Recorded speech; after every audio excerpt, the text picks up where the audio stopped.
শুনুন, যত চেষ্টা করুন এখানে ঢিল মারলে আমি বেগে যাবো নাকি? আরে যেতে নাকি বিশ্বজিৎ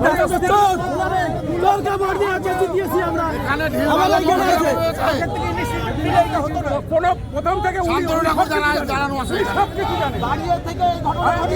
উনি জানেন না ওখানে সব মহিলারা হাজির করেছে ওখানে ঢিল মারবে ছেড়ে যাবো। আপনাদের সিভিক যেটা লাগানো চেক করুন একদম কোথাও আপনি আমাকে ডাইরেকশন দেবেন না কোথাও যাবো। सिक्योरिटी कैसी हो तो सिक्योरिटी कहाँ दे रहे हैं आप? पत्थर कैसे मारा आप लोगों के सामने? पत्थर नहीं मारा है। आम आदमी क्या कह रहा है? पत्थर नहीं मारा।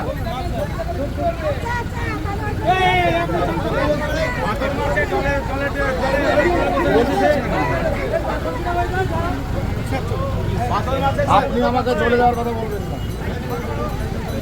আপনারা এখানে শেল্টার দিচ্ছেন এই সমস্ত উগ্রপন্থী বাদকে, শেল্টার দিচ্ছেন দাঁড়িয়ে থেকে।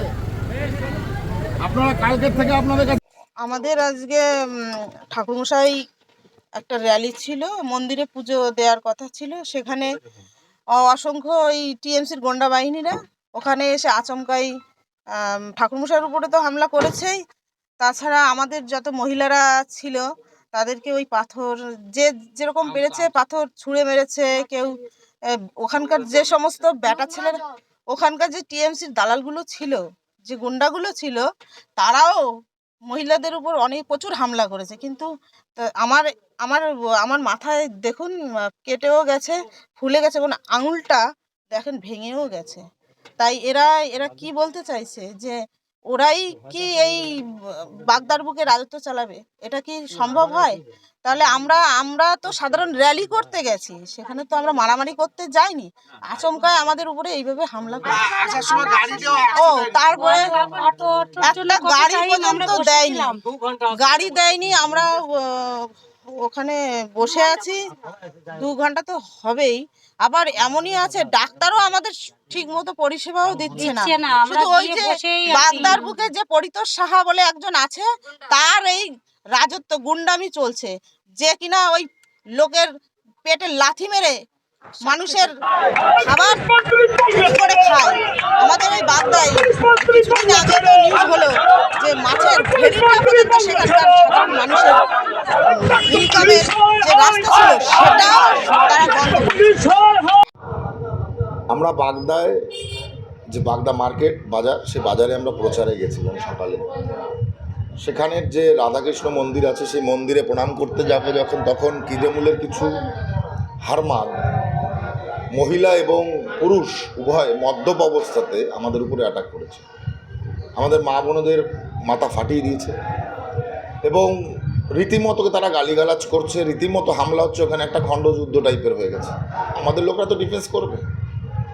আমি শুধু এইটুকু বলতে চাই সাধারণ মানুষের কাছে, বাগদার সাধারণ মানুষের কাছে, যে একজন প্রার্থী প্রচারে গেছে, তাকে সেখানে বন্দুক লাঠি সোটা সমস্ত কিছু এনে তাকে ভয় দেখানো, খুন করার, তাকে হুমকি দেওয়া, এগুলো তৃণমূলের এই যে অপশাসন অন্যায়, এটা টিএমসি জবাব পাবে। শুধু তাই নয়, গতকালকেও পুলিশের কাছে রিপোর্ট ছিল যে এরকম একটা ঘটনা ঘটতে পারে। এরকম ঘটনার ফোন বিভিন্ন জায়গা থেকে আসছে যে এরকম পরিকল্পনা হয়েছে।